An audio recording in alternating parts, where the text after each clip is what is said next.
Namaskar. Now today we will start with gross anatomy of urinary bladder along with this urethra, especially male urethra.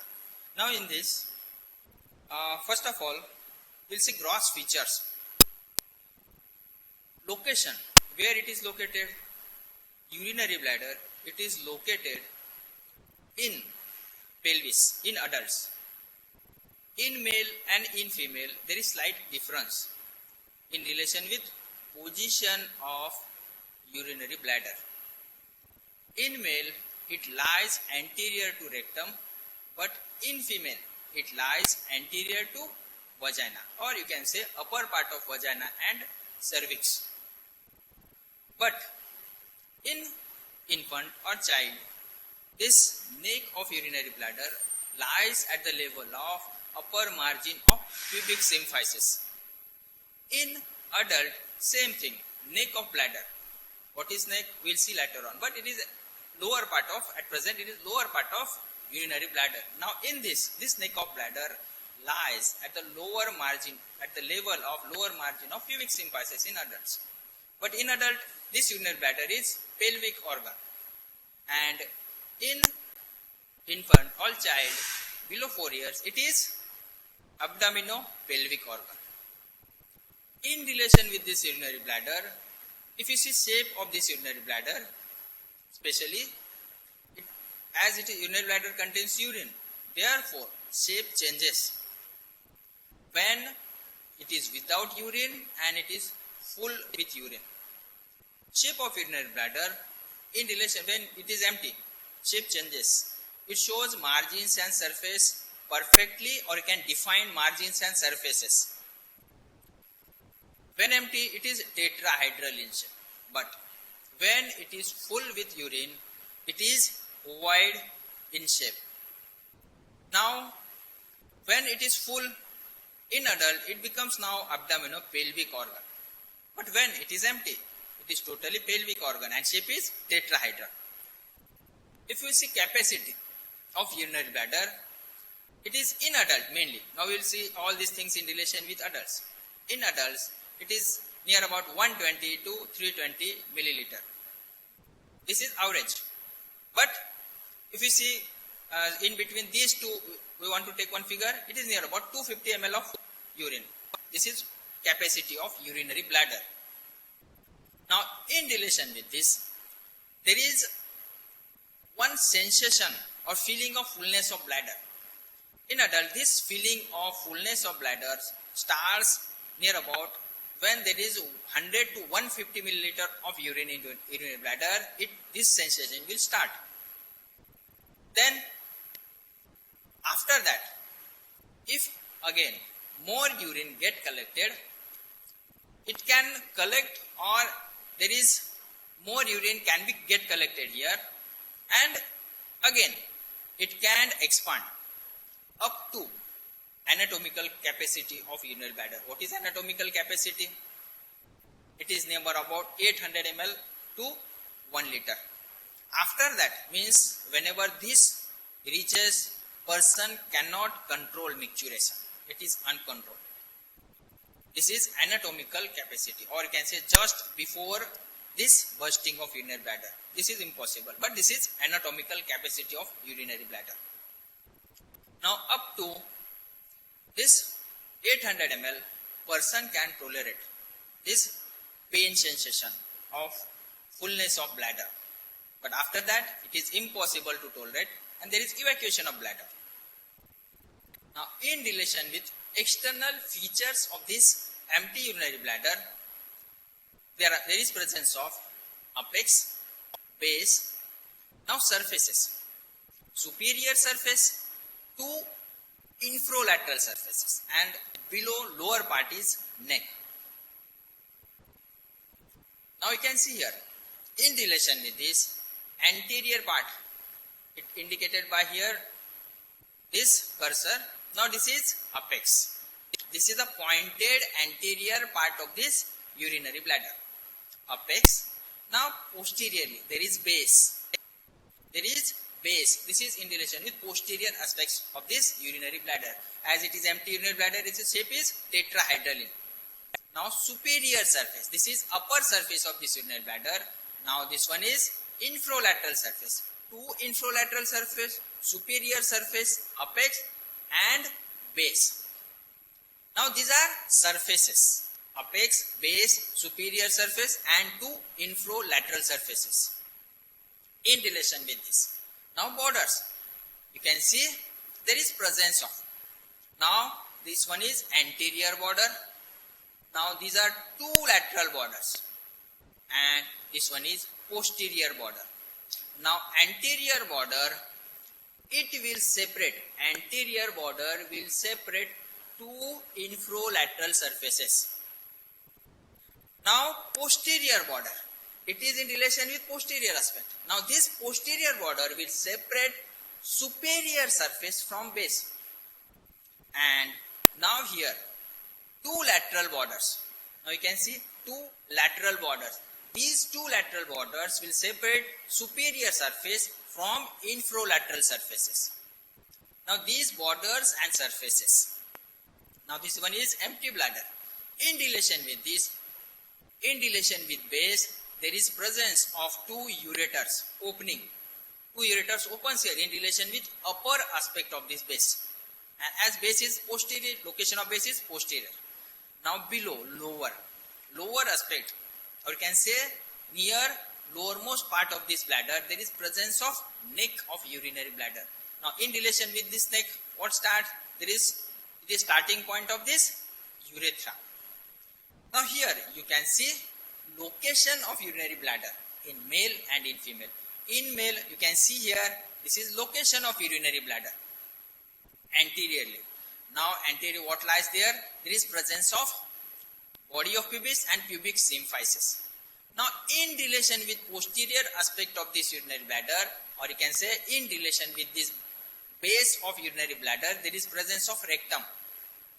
But now in relation with superior surface, in relation with superior surface, there is peritoneal folds. Now these fold, rectovesical fold, lies in relation with this superior surface and upper part of this base in male. This is in relation with male. Now this is rectovesical fold of peritoneum, or you can say pouch. Now in relation with this base, other structures, seminal vesicles, then ejaculatory duct comes in relation with this posterior aspect of this base. Now infralateral surface. Now this surface comes in relation with fascia present in this relation with this infralateral surface, you can say pelvic fascia. Along with this pelvic fascia, there is presence of fascia covering levator ani muscle and fascia covering obturator internus muscle. It comes in relation with infralateral surface of this urinary bladder. Now in relation with this infralateral surface, there is a slight space, and this is space of Retzius.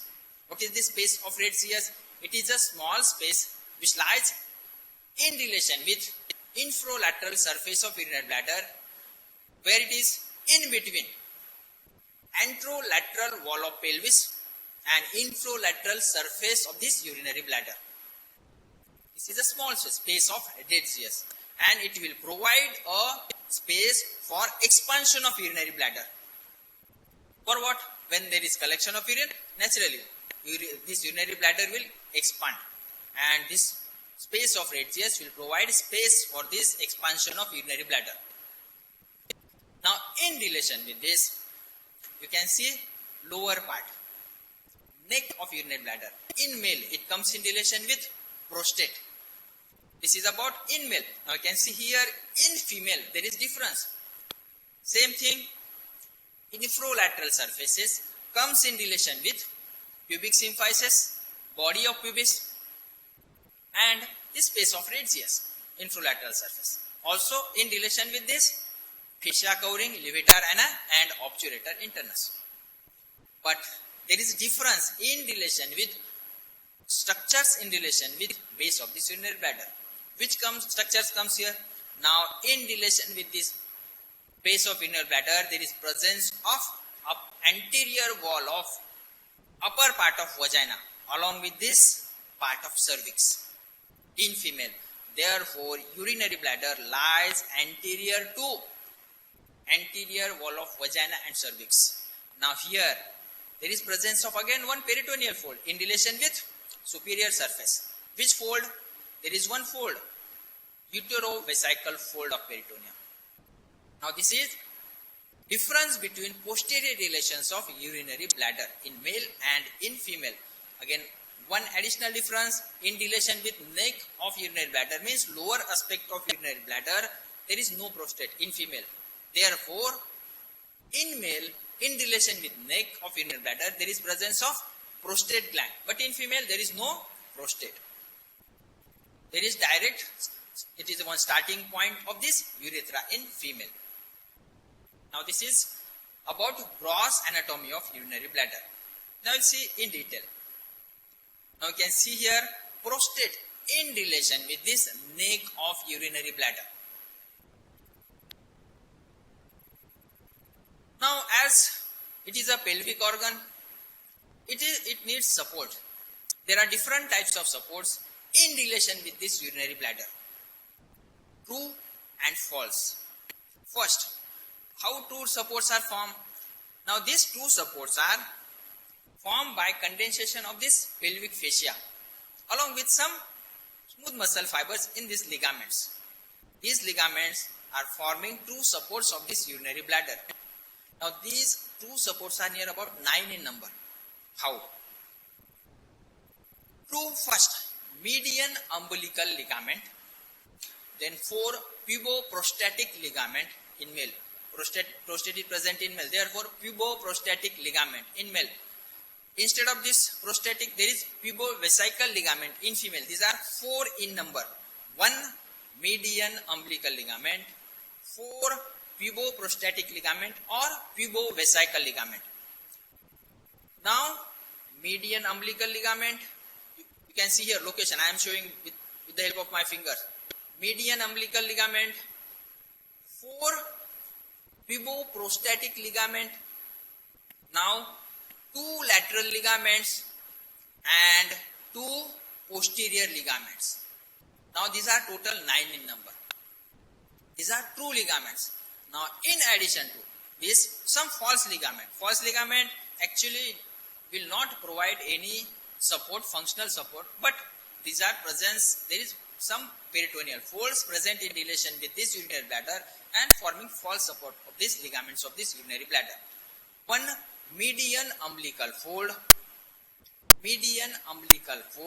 anteriorly, just lateral to this, pair of medial umbilical fold, then lateral false ligament in relation with paravesical fossa and posterior sacrogenital fold, again pair. These are in number. Now median umbilical, first true ligaments. In medial umbilical ligament, it is actual remnant of urachus, or you can say allantois. This is developmental. Now puboprostatic ligament. First median umbilical ligament, it is a remnant of urachus, or you can say allantois. This is developmental. Now 4 puboprostatic ligament, medial and lateral. Now these 2 ligaments starts from this neck of urinary bladder or prostate of urinary bladder and goes to lateral pelvic wall. Now it shows attachment in relation with this fascia covering levator and obturator internus. Now 2 lateral ligaments. Again it will start from this prostate or this neck of urinary bladder and it will go toward this lateral pelvic wall, fascia of lateral pelvic wall. Now next one is posterior true ligaments. You can see here it will start from near this upper part of this base of urinary bladder and it will go posteriorly towards promontory of sacrum. Now these are posterior true ligaments. Now false ligaments, again median umbilical fold. This is one peritoneal fold present in relation with this apex or median umbilical ligament. This is in relation with this median umbilical ligament which which ligament? First ligament, median umbilical fold. Just lateral to this, there is presence of medial umbilical fold. First is median umbilical fold. Now two medial umbilical fold. Now these two medial umbilical fold lies in relation with obstructed umbilical artery. Now this again developmental. These two pair of medial umbilical fold now in relation with this two lateral false ligament. Now these two lateral false ligament lies in relation with lower aspect of this paravesical fossa. These are peritoneal folds. Now pair of sacrogenital fold from base to towards sacrum, towards this promontory of sacrum, sacrogenital fold of peritoneum. These are false ligaments. Now these ligaments, true and false, will provide support to this urinary bladder. Now in relation with this, if you want to see interior of urinary bladder, this is about supports or ligaments of in relation with this urinary bladder. Now interior of urinary bladder. If we cut and open urinary bladder in male or in female, first this figure is in relation with male urinary bladder. Now first feature, inside this urinary bladder there is presence of mucosal folds, or you can say rugae. Mucosal folds present in relation with this all inner surface of this urinary bladder covered by these mucosal folds named as rugae. But in relation with this posterior surface of urinary bladder, in relation with this posterior surface of urinary bladder, you can see there is one triangular surface, triangular area, shining triangular area. Now it will form internal trigone of urinary bladder. How this internal trigone of urinary bladder will form?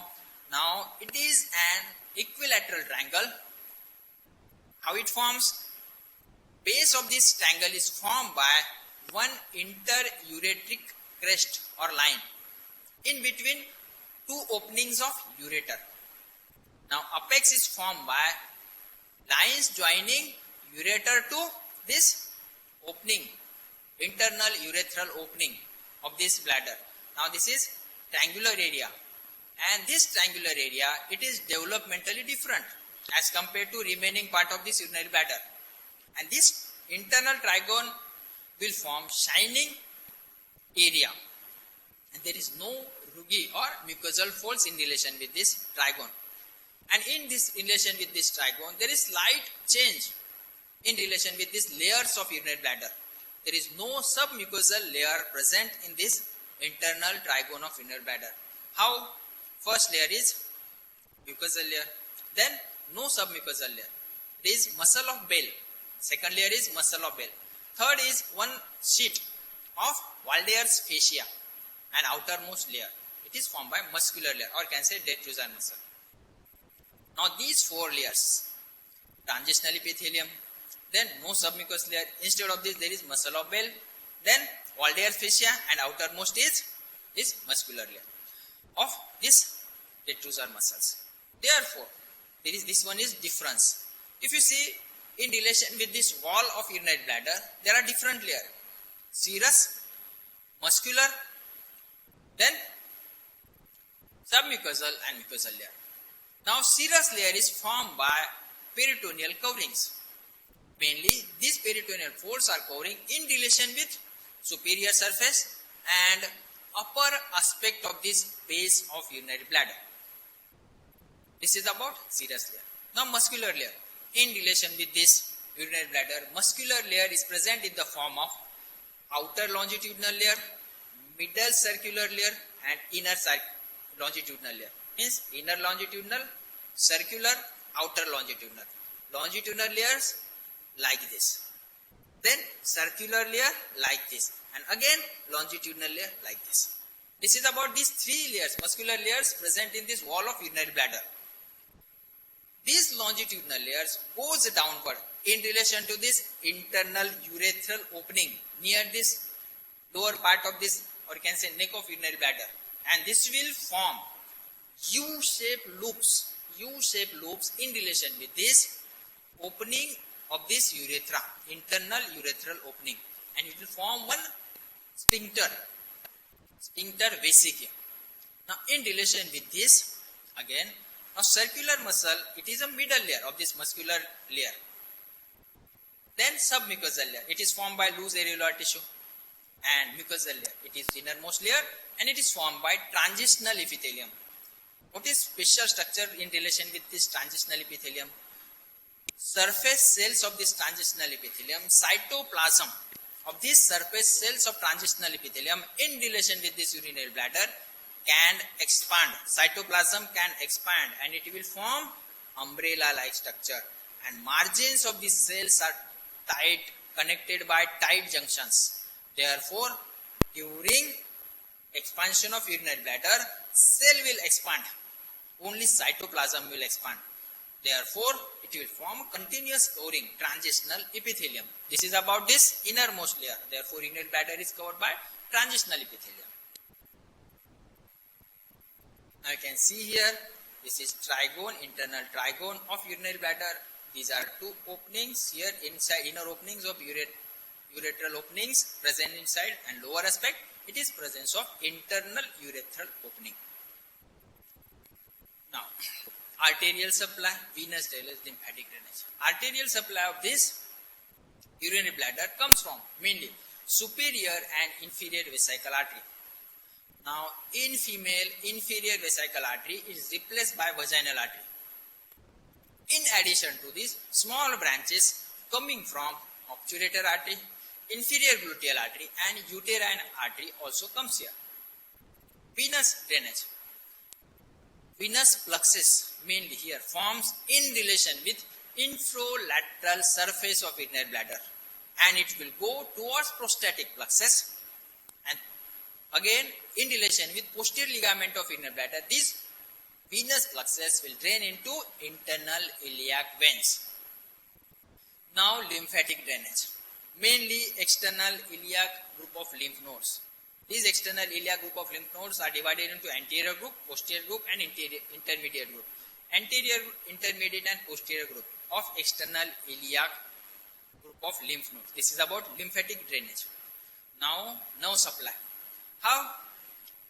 Urinary bladder will receive both sympathetic and parasympathetic nerve supply.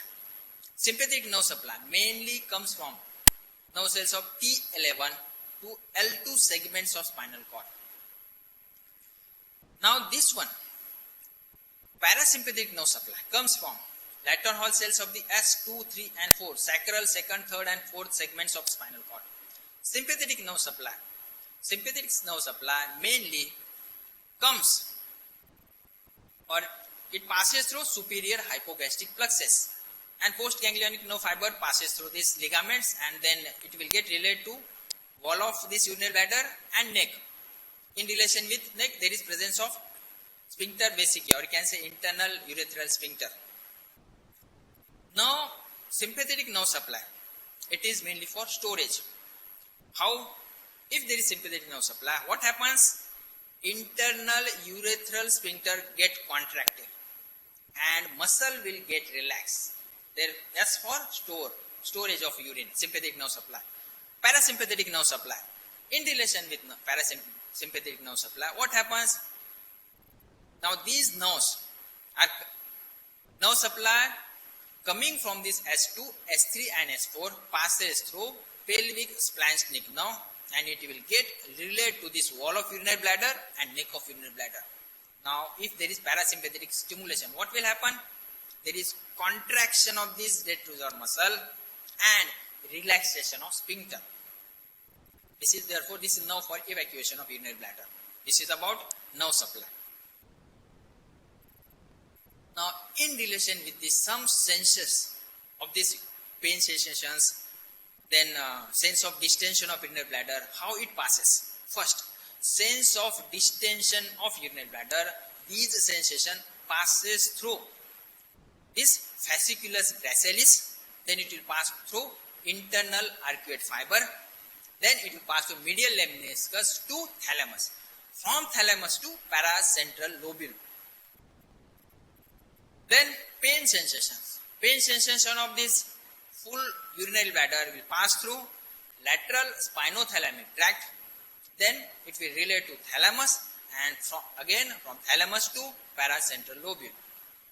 This is about pain sensations and sense of distension. Now, this paracentral lobule, it is mainly receives sensations from this urinary bladder, and it will receive which sensation? Distension of urinary bladder, pain sensation of urinary bladder, and because whenever these sensations will receive, there is desire to void urine or for micturition. This is in relation with this paracentral lobule present in cerebral hemisphere. Now how this micturition is controlled? Now you know locations, sympathetic, parasympathetic nerve supply. Then mainly three centers, three locations will control micturition or evacuation of urinary bladder. Mainly first, upper level, motor area in relation with paracentral lobule of cerebral hemisphere, cerebral cortex. The second one is detrusor center present in the pons, brainstem, or can say pons specific. Then lowermost center, sacral micturition center in relation with S2, S3 and S4 segments of spinal cord.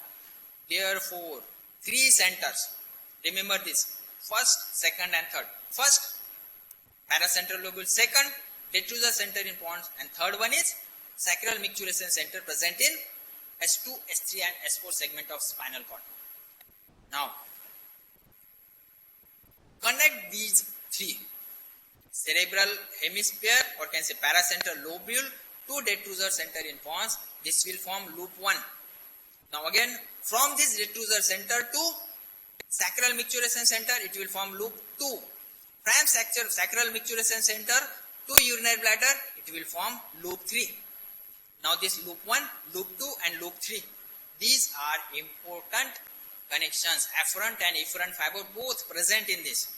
And these fibers are, these three loops important in relation with this micturition of urinary bladder. Also there is clinical importance of these three loops, 1, 2, 3. Now we will see applied anatomy or clinical anatomy of urinary bladder. First, reflex bladder or automatic bladder. Now if you know loop 1, loop 2, loop 3. Now in relation with this, loop 2, if there is transaction of spinal cord in relation with loop 2 starts from detrusor center present in pons to sacral micturition center straight present in spinal cord. Now this loop 2, if there is transaction of this spinal cord above S2 level, means loop 2 is affected. What will happen? First, there is loss of higher control of micturition in relation with urinary bladder. What will happen? During first stage, immediate after transaction of this spinal cord above S2 level, what will happen? There is loss of control over this urinary bladder. Bladder will become enlarged in size, hypotonic, and more urine present, and dribbling is present. But after some times, control from this sacral micturition center will start.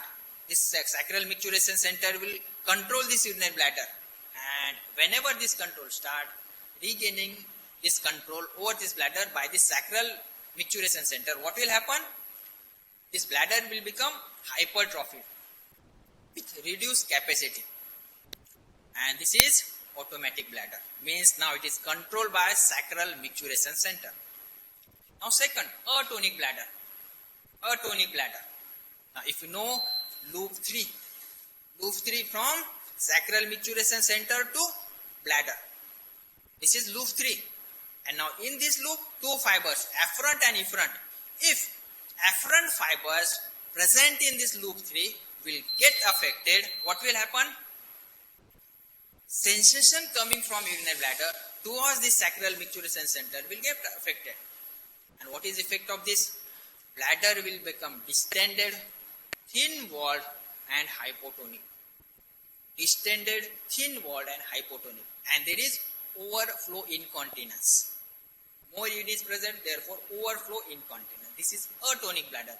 First was automatic bladder. Second one is atonic bladder. Now third one, autonomous bladder. Again, loop 3. If you know loop 3 means sacral micturition center to urinary bladder. Now here both afferent and efferent fibers get affected. Lesion in these fibers, afferent and efferent, from S2 to urinary bladder. What will happen? First effect. What is effect of this? It is known as autonomous bladder. Bladder will work at its own level. What happens? Bladder will become hypertrophied, small, and with incontinence. This is about autonomous bladder. Now, last one condition, uninhibited bladder. In relation with uninhibited bladder, this is now in relation with lobe 1. Fibers from paracentral lobule to pons. Now detrusor center in pons. If there is lesion, what will happen? There is urine will get collected in this, but without any upper control. There is no upper control over this evacuation of bladder, and there is urge incontinence. Means urine will get collected up to its capacity, and suddenly there is evacuation of bladder without upper control. Without upper control. Whenever there is fullness of bladder, immediately it will evacuate, and this is urge incontinence. This is uninhibited bladder. These are condition: automatic bladder, atonic bladder, autonomous bladder, and uninhibited bladder. Now something about male urethra, especially male urethra, because male urethra is more lengthy as compared to female urethra. In male urethra, you can see here difference. Upper one is bladder in female, and this is female urethra. Female urethra is having very small length. It is near about 4 cm. But male urethra, it is lengthy, and it will start from this internal urethral orifice to up to external urethral opening present in glans penis. You can see here, this is bladder, and there is starting point of this urinary bladder. From here it will start, and external opening of this urethra lies in relation with glans penis. Now we will see this male urethra. It is near about 18 to 20 cm in length. It is divided into different parts: prostatic part, membranous part, spongy part. Now each part, prostatic part is near about 3 cm in length. Membranous part is near about 2 cm in length. Spongy part is near about 15 cm in length. Now prostatic part. Prostatic part will pass through this prostate.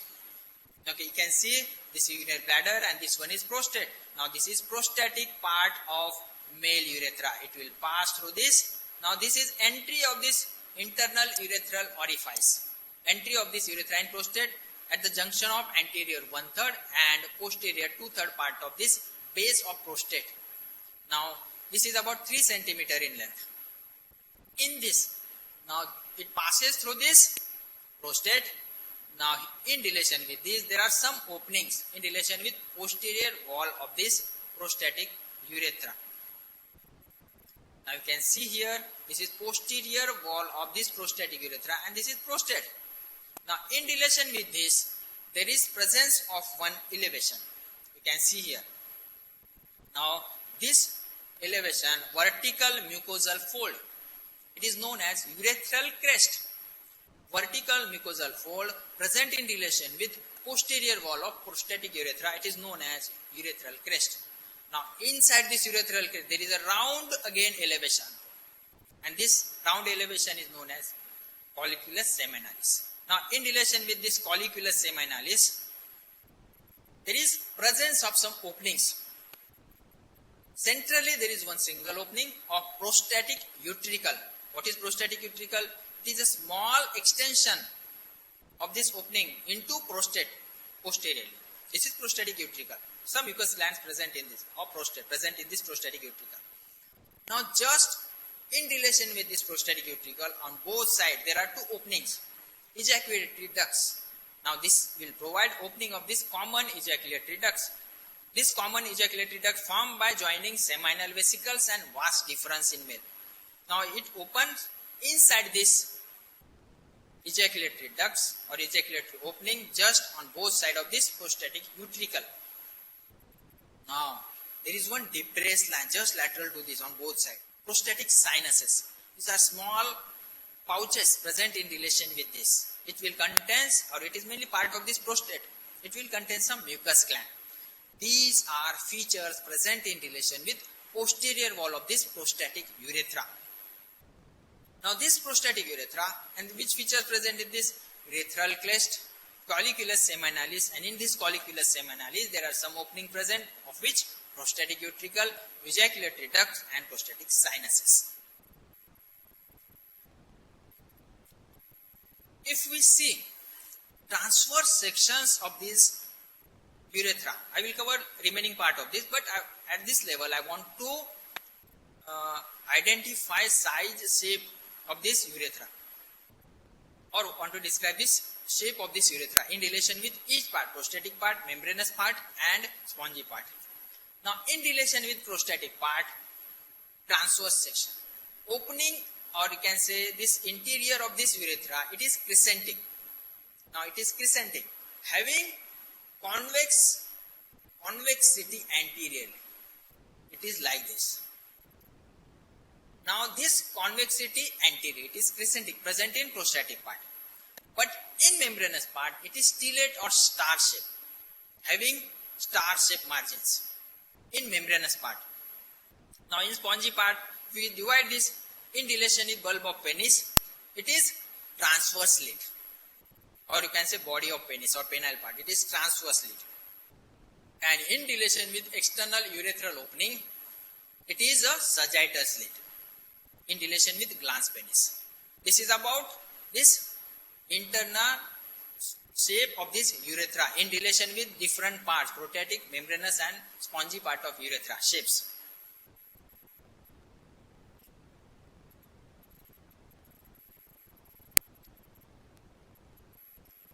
Now second part is membranous part.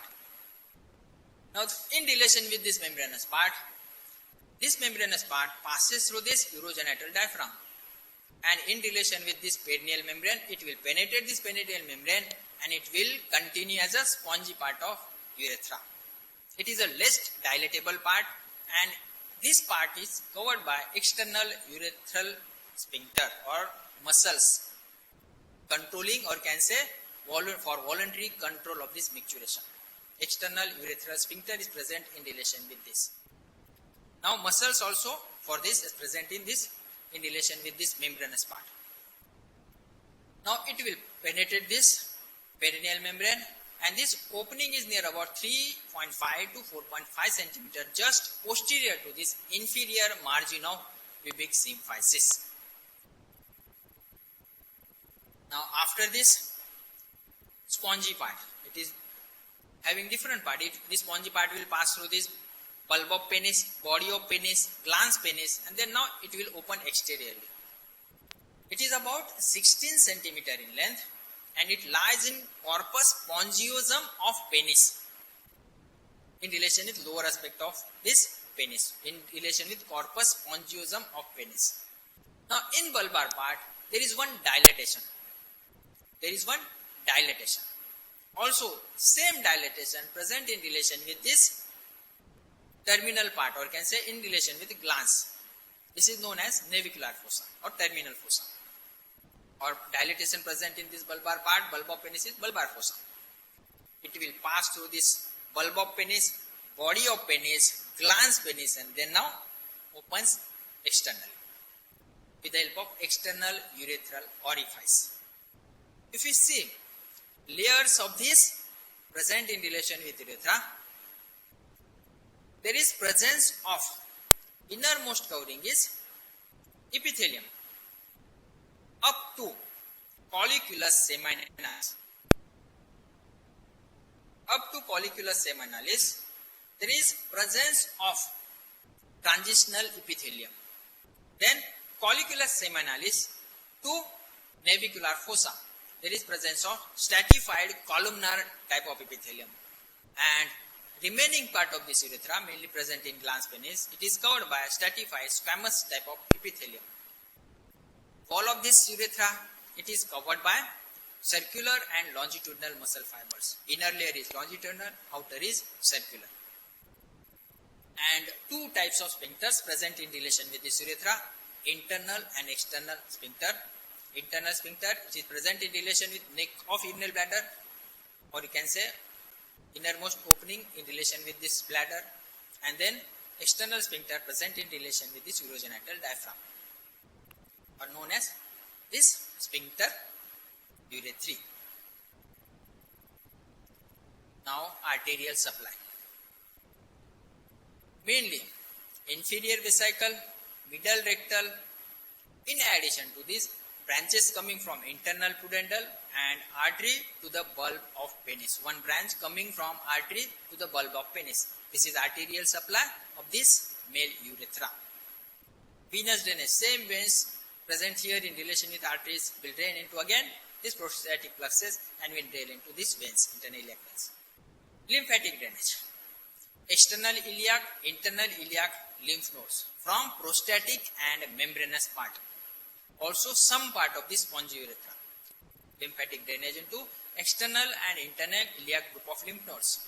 But terminal part of this urethra drains into also deep inguinal group of lymph nodes. Now, nerve supply, sympathetic and parasympathetic. Sympathetic nerve supply comes from L1 and L2. Parasympathetic nerve supply comes from S2, S3 and S4. Now, applied anatomy. In relation with applied part of this, first, developmental anomalies mainly present in relation with urethra. Later on, we will complete development of urethra, urinary bladder, rectum and anal canal separately. At present, only some names of these conditions. Stricture of urethra. Whenever there is constriction of any part of urethra, developmentally it is known as stricture of urethra. Hypospadias, it is one condition when opening of this external opening of urethra, it is present in relation with ventral surface of penis. This is hypospadias. Hypospadias. It may be present in relation with bulb of penis, balanic type, body of penis, inferior surface of this. Then also in relation with inferior aspect of this glans penis. This is in relation with the ventral surface of this penis. This is external openings of this urethra. This is condition is hypospadias. Now epispadias. What is epispadias? Whenever opening of urethra is present in relation with dorsal or upper surface of this penis, is known as epispadias. Now second condition, again this is developmental, ectopy vesicae. Ectopy vesicae, what happens in this? Infraumbilical part of this anterior abdominal wall, it is not developed because of some non-migration of cells from primitive stick. We'll come to know how it will form and how this. At present, infraumbilical part of this anterior abdominal wall is not developed along with this bladder wall. Therefore, there is this infraumbilical part of abdomen along with this urinary bladder opens exteriorly directly and continuous urine will come out through these two openings of ureter. Now there is no role of urethra because bladder is open bladder to exterior in relation with this infraumbilical part of anterior abdominal wall. Now something about rupture of urethra. Rupture can occur anywhere in relation with this male urethra because length is more, therefore rupture may occur. Common reason may be traumatic. Whenever doctor tries to cannulate or can say pass this urethral cannula. What happens if it is metal?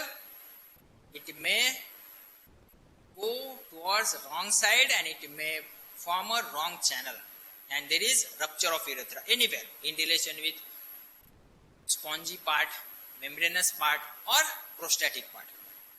Or traumatic, whenever sometime patient may fall, and because of this sudden injury in relation with this urethra, there may be rupture of urethra. If rupture is below this perineal membrane, what will happen? What will happen?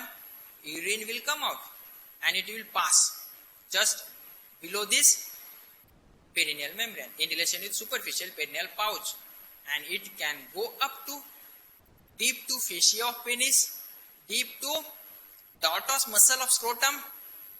Now, after that, it may go up in relation with anterior abdominal wall because of loose attachment of this fascia of Scarpa in relation with this anterior abdominal wall. Therefore, after swelling of scrotum and penis, because of this extravasated urine below perineal membrane, ruptured urethra, it will go up and it can come up to axilla. This is rupture below perineal membrane. But if there is rupture above this urogenital diaphragm in relation with this prostatic part, just what will happen? There is extravasation of urine, but there is collection of urine in relation with extraperitoneal space inside abdominal cavity. This is about rupture of urethra. In female, this rupture is least because female urethra is near about 4 cm in length. But in male, it is near about 20 cm. This is all about urinary bladder and urethra, especially male urethra. Thank you.